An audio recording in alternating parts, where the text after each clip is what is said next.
주일학교 다녔던 우리 용사들은 아마 이 찬양을 아실 겁니다. 혹시 주일학교를 다녔는데도 이 찬양을 안 배웠다면 문제가 있는 거예요. 다 같이 한번 불러볼까요? 자, 시작. 하나님이 세상을 이처럼 사랑하사 독생자를 주셨으니 이는 그를 믿는 자마다 멸망하지 않고 영생을 얻으리라. 요한복음 3장 16절. 주일학교 때부터 이 구절을 찬양으로 만들고 또 암송을 시키죠. 왜 그럴까요? 왜 굳이 이 구절만 찬양을 만들고 그렇게 주일학교 선생님들과 전도사님들이 이 구절을 암송하라고 했을까요? 그만큼 이 말씀이 중요하니까 외우라고 그러고 중요하니까 저거를 찬양까지 만들어서 부르지 않겠습니까? 그것도 어렸을 때부터. 사실 그렇습니다. 이 3장 16절, 요한복음 3장 16절은 이 성경 66권을 한 문장으로 요약을 하면 딱 요한복음 3장 16절 이 구절로 요약할 수 있어요. 그러니까 성경 속에 작은 성경이라고 하지 않습니까? 이 요한복음 3장 16절은 기독교의 위대한 진리 네 가지를 가르쳐주고 있어요. 하나님이 세상을 이처럼 사랑하사. 하나님이 세상을 사랑한다는 겁니다. 기독교의 대진리 아닙니까? 하나님이 우리를 사랑하는 것. 저 세상이라는 대상이 제가 이제 좀 있으면 말씀을 드릴게요. 저 세상이라는 대상을. 두 번째, 그래서 하나님이 세상을 사랑하셔서 하나님의 아들 독생자 예수님을 이 땅에 보내셨고 십자가에 죽으시고 부활하셔서 부활의 첫 열매를 맺게 해주셨어요. 그 결과 예수님을 믿는 자는 그 십자가에 죽으시고 부활하신 예수님을 믿는 자는 어떻게 됩니까? 멸망하지 않고 영생을 얻을 수 있습니다. 성경에 이 말씀 외에 또 다른 복음을 가르치는 거 있습니까? 없잖아요. 저게 성경의 전부입니다. 하나님이 우리를 사랑하셔서 예수님을 보내셔서 십자가에 죽으시고 부활하신 예수님을 믿는 자마다 누구든지 심판을 받지 않고 멸망하지 않고 영생, 구원을 얻을 수가 있습니다. 그게 우리 기독교잖아요. 그래서 요한복음 3장 16절을 우리 어렸을 때부터 주일학교 때부터 그렇게 가르치고 암송하라고 그러고 찬양으로 만들어서 부르게 시켰던 거죠. 그래서 오늘 저는 이 16절, 이 3장 16절의 말씀을 가지고 네 가지 하나님의 사랑을 말씀을 드리고 설교를 마치고자 합니다. 첫 번째는 성경의 모든 문제는 하나님의 사랑으로 해결된다입니다. 우리 하나씩 보자고요. 첫 번째 문장, 하나님이 세상을 이처럼 사랑하사. 하나님의 세상을 이처럼 사랑하사. 제가 생각하기에는 저 한 문장, 저 한 구절이 성경의 시작을 알려주는 말씀이라 믿습니다. 여러분, 성경이 왜 쓰여졌습니까? 왜 성경이 쓰여졌어요? 하나님이 우리를 사랑하셨으니까. 그 사랑 때문에 성경이 쓰여졌죠.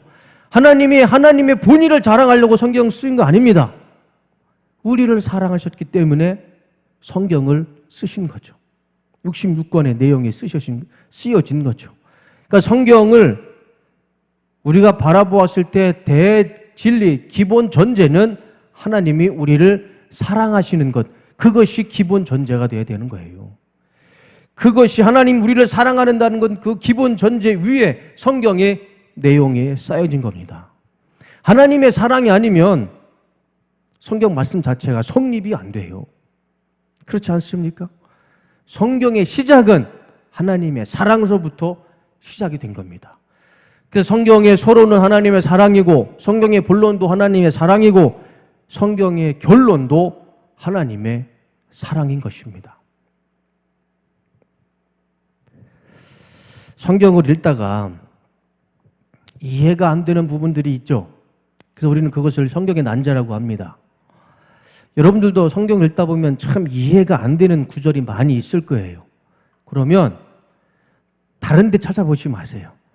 엉뚱한 데 막 신천지 가서 성경 공부하지 말고 여러분이 스스로 한번 답을 찾아보시기 바랍니다. 제가 한 가지 그 문제의 답을 알려주는, 그 답을 찾아갈 수 있는 그 길을 알려줄게요. 이 하나면 됩니다. 이 공식 하나면 돼요. 하나님의 세상을 이처럼 사랑하사.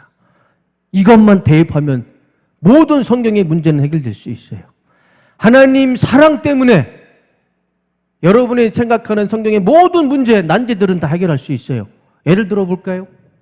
하나님이 왜 선악과를 만드셨습니까? 굳이 하나님이 에덴 동산을 창조하시고 거기다가 아담과 하와를 그냥 영원토록 평안하게 살게 해주면 얼마나 좋았을까요? 근데 하나님은 굳이 거기에다가 선악과를 만드셔서 뱀의 유혹을 해서 하와가 무너지고 아담이 무너지고 그래서 인류 가운데 죄가 들어왔잖아요. 그래서 예수님이 이 땅에 오셨고 십자가에 죽으시고 부활하셔서 그 역사까지 이어진 거 아닙니까? 굳이 선악과를 왜 만드셨을까? 우리는 하나님의 깊은 뜻은 알 수 없지만 한 가지 답을 찾아갈 수 있어요. 선악과를 왜 만드셨습니까? 하나님이 우리를 사랑하셨으니까. 아담과 하와를 사랑하셨으니까. 왜 그런지는 여러분 한번 성경을 읽어보세요. 왜 하나님의 사랑이 선악과를 만들어 놨는지 여러분 찾아갈 수 있어요. 답을 찾을 수 있습니다. 노아 시대 하나님이 왜 인류의 물로 심판하셨을까요? 굳이 왜 물이었을까요? 왜 모든 인류를 다 하나님이 심판하셨을까요? 이해가 안 되죠. 그러나 그 이해가 안 됐을 때는 뭐를 대입해 보라고요? 하나님의 사랑. 그것으로 한번 이해해 보시기 바랍니다. 이해가 돼요. 사람이 왜 태어나서 왜 죽습니까? 이해가 안 되죠. 하나님의 사랑을 대입해 보시기 바랍니다. 그러면 왜 사람이 태어났고 왜 죽어야 되는지 답을 찾을 수 있을 겁니다. 예수님이 왜 이 땅에 사람으로 오셔서 왜 십자가에 굳이 돌아가셨냐고요? 이해가 안 되죠. 그런데 하나님의 사랑으로 한번 생각해 보세요. 이해됩니다. 한국교회 아직도 여러 곳에서 이 문제가 곳곳에서 이야기를 하죠. 11조를 해야 되느냐 말아야 되느냐. 성경은 뭐라고 합니까? 해야 된다고 그러죠. 그 이유가 뭡니까? 하나님의 사랑 때문에. 뭐 다른 이유가 필요 없어요. 여러분 뭐든지 저한테 한번 물어보세요. 성경 66권의 난제를 한번 저한테 물어보세요. 전 다 대답해 드릴 수 있어요. 그것은 바로 하나님의 사랑 때문입니다. 끝. 뭐 더 이상 필요가 있습니까? 거기에 뭐 신학을 이야기하고 이론을 얘기하고 별 의미 없어요. 하나님의 사랑 때문에 그 모든 성경의 문제는 해결할 수 있어요. 한번 여러분들이 한번 직접 성경을 읽어보시고 어려운 문제가 나오면 하나님의 사랑으로 한번 생각해보자. 답을 찾아갈 수 있을 겁니다. 여러분 우리가 이것을 알아야 돼요. 우리의 본질은 어디서 왔냐면 흙덩어리에서 왔어요. 제 얘기 아니죠? 창세기 2장 7절 주 하나님이 땅의 흙으로 사람을 지으시고 우리는요 우리의 본질이 흙이에요. 한 줌 흙덩어리입니다. 흙으로 왔기 때문에 우리는 흙으로 돌아가요. 그 흙덩어리를 하나님이 그 코에 생기를 불어넣으시고 생명을 불어넣으셔서 우리가 지금 사람으로 생명체로 살아가고 있는 겁니다. 우리의 값어치는 흙덩어리예요. 그것을 하나님 우리를 사랑하셔서 우리를 생명으로 사람으로 창조해 주셨습니다. 그것이 하나님의 사랑 아닙니까? 창세기 2장 19절에 사람뿐만이 아니고 여호와 하나님이 흙으로 각종 들짐승과 공중의 각종 새를 지으시고 땅에 기어다니는 모든 동물들 하늘에 날아다니는 모든 새들은요, 그게 다 흙으로부터 왔어요. 흙으로부터 왔어요. 여러분 생각해 보세요. 지금 우리가 사람으로 하나님이 우리를 창조해 주시고 우리를 이 땅에 보내줬으니 얼마나 다행이고 감사한 일입니까? 하나님이 우리를 들짐승으로 하나님의 창조해 놨으면 여러분 지금 우리는 이 자리에서 우리 사람으로 살 수가 없는 거 아니에요? 그렇지 않습니까? 우리가 선택권이 있나요? 하나님은 우리에게 흙덩어리였던 우리를 사람으로 생명체로 만들어 주었어요. 이거 하나만으로도 감사한 거 아닙니까?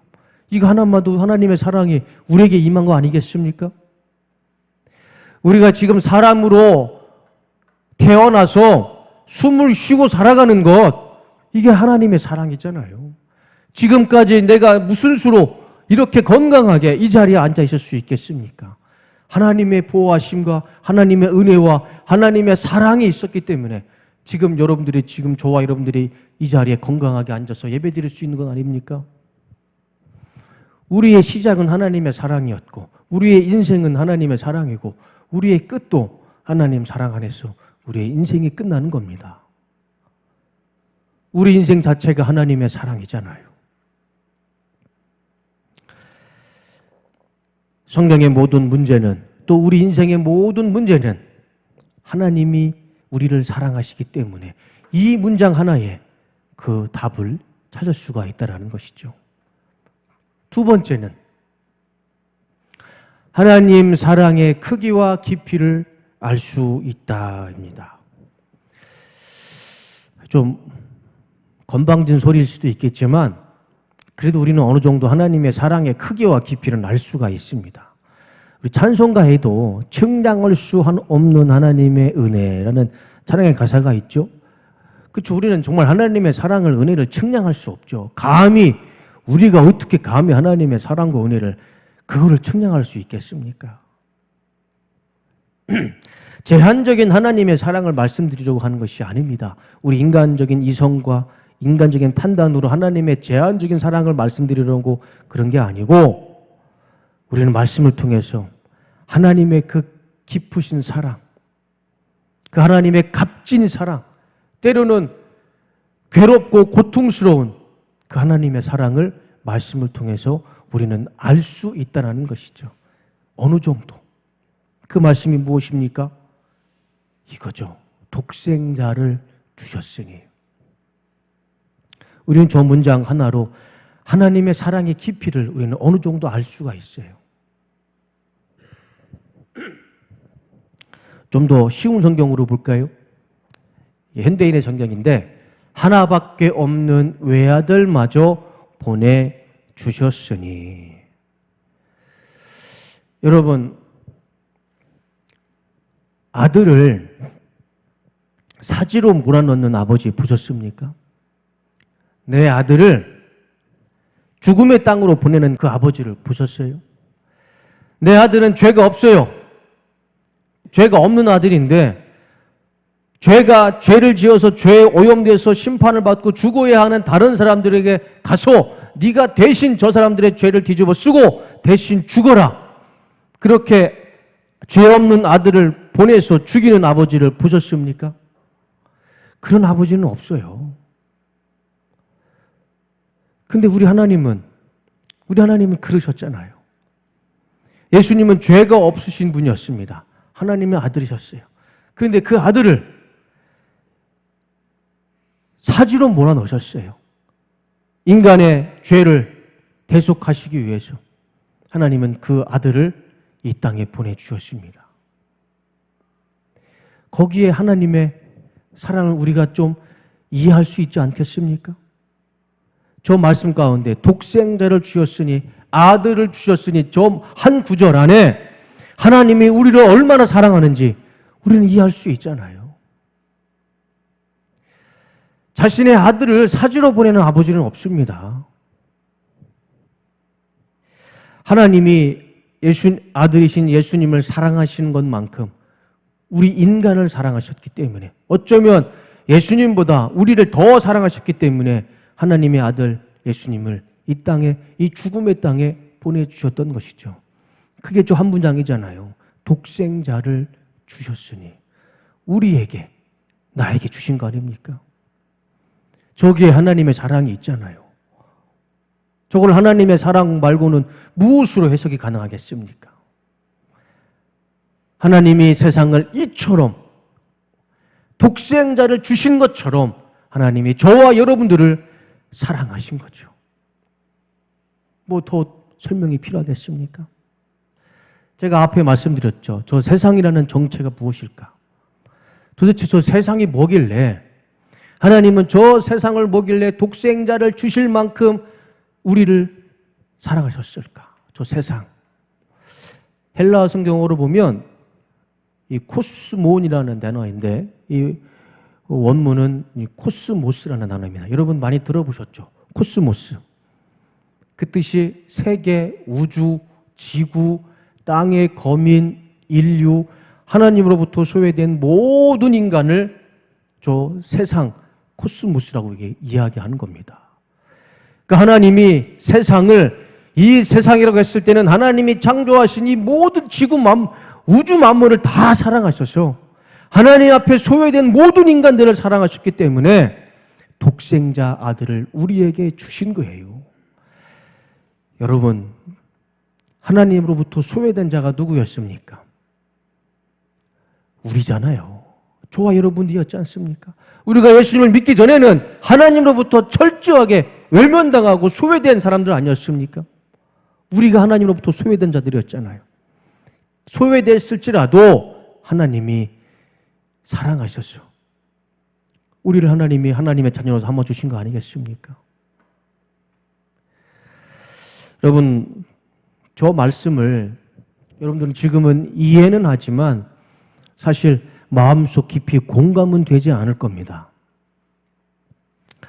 그럴 수 있습니다. 여러분, 사람의 감정이라는 것이 참 그런 것 같아요. 내가 경험하지 못하면 이해는 할 수 있어도 잘 공감은 되지 않아요. 이게 무슨 말이냐면 제가 전도사 시절에는 하나님의 아버지라는 마음을 제가 잘 몰랐어요. 아버지라는 단어에 제가 그렇게 감정이 대입이 안 됐어요. 그런데 제가 결혼을 하고 아들이 생기고 아버지가 되고 나서부터는 하나님 아버지, 이 아버지라는 마음, 그 마음이 조금은 공감이 돼요. 여러분들은 제가 여러분들을 무시해서가 아니라 지금 여러분들은 아버지, 하나님의 아버지, 그 아버지가 자녀를 사랑하는 그 마음 아무리 이야기를 해도 머릿속으로는 끄덕이지만 공감은 안 될 겁니다. 그게 사람이 한계인 것 같아요. 아버지가 자식을 볼 때 어떤 마음인 줄 아십니까? 자식은요, 제가 생각했을 때 제 아들은 제 분신이에요, 그냥 제 복제된 하나의 또 다른 나의 자아입니다. 그냥 심정이 그래요. 그래서 우리 아들이 아프면 제가 더 아파요. 제 마음이 더 갈기갈기 찢어지는 것 같아요. 우리 아들이 웃으면 이상하게 제가 더 행복해요. 제가 더 기뻐요. 여러분, 그게 무슨 말인지 모를 거예요. 나중에 장가 가서 한번 여러분들도 아버지가 돼봐. 그러면 제 마음이 무슨 마음인지 알 겁니다. 아버지 마음은 그래요. 그 아들을, 죄도 없는 아들을 사지로 몰아넣는다고 생각해 보세요. 독생자를 주셨으니 이것은 우리에게는 정말 한없는 하나님의 사랑이지만 하나님 입장에서는 가슴이 찢어질 만한 고통스러운 하나님의 사랑이었을 겁니다. 우리가 하나님의 예수님의 이 독생자를 주셨으니라는 이 마음을, 이 말씀을 우리는 그냥 거저받으면 안 돼요. 그 독생자 아들을 주었을 때 그 아들을 주시기까지 하나님의 마음은 어땠을까요? 이해는 하지만 공감은 안 될지라도 그 하나님의 사랑, 독생자를 주셔야만 했던 그 하나님의 그 애절한 어쩔 수 없는 그 하나님의 마음, 고통스러운 그 하나님의 사랑, 그 하나님의 사랑에 감사하며 살아가야 할 줄로 믿습니다. 우리는 그 하나님의 사랑을 알아야 됩니다. 세 번째, 독생자를 보내신 하나님의 목적은 무엇인가? 왜 그러면 하나님은 왜 예수님을 보내셔야만 했을까? 왜 예수님이어만 했을까?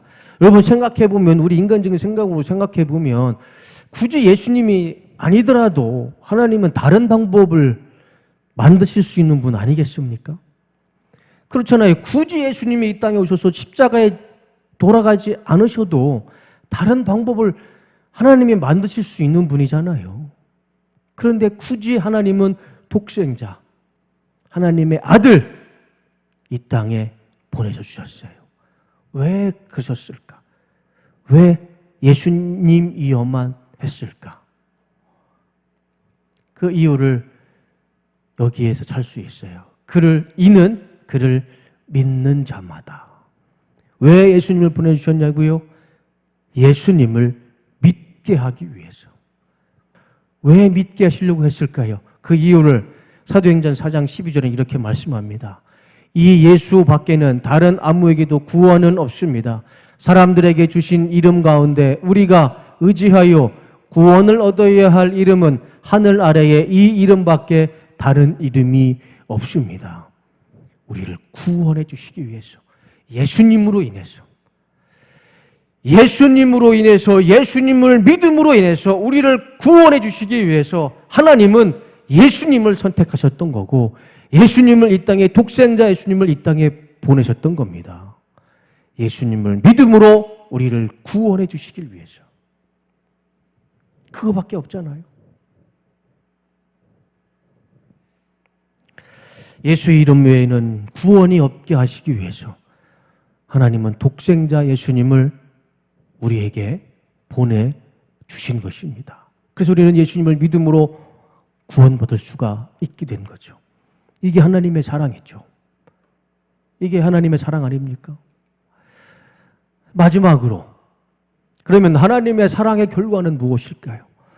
하나님이 이 코스모스, 이 우주 만물을, 우리를, 하나님 앞에 소외된 모든 인류를 사랑하셔서 독생자 예수님을 이 땅에 보내셨어요. 그래서 우리는 그 독생자 예수님을 믿음으로 구원을 얻었습니다. 그래서 그 결과는 무엇입니까? 하나님의 사랑의 최종적인 목적, 최종적인 결과는 무엇입니까? 이거죠. 멸망하지 않고 영생을 얻게 되었습니다. 우리는요, 멸망하지 않고 영생을 얻게 되었습니다. 하나님의 사랑의 결정체죠. 하나님의 사랑의 결과가 이것입니다. 우리는 더 이상 멸망하지 않고 하나님의 사랑 안에서 우리는 영생을 얻게 됐습니다. 너무나 감사한 거 아닙니까? 죄인이 의인으로 변했고 심판이 구원으로 변했습니다. 사망이 영생으로 변했고요, 지옥이 천국으로 변했습니다. 하나님의 사랑 안에서.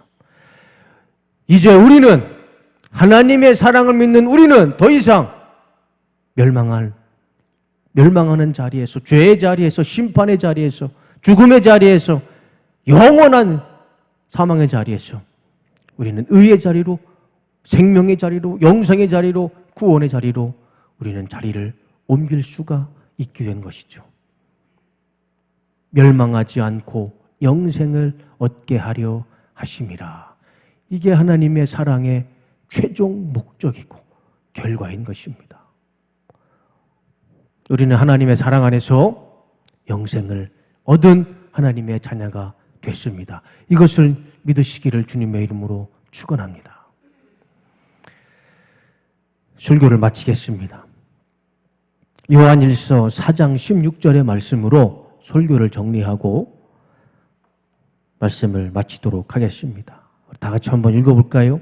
자, 시작. 우리는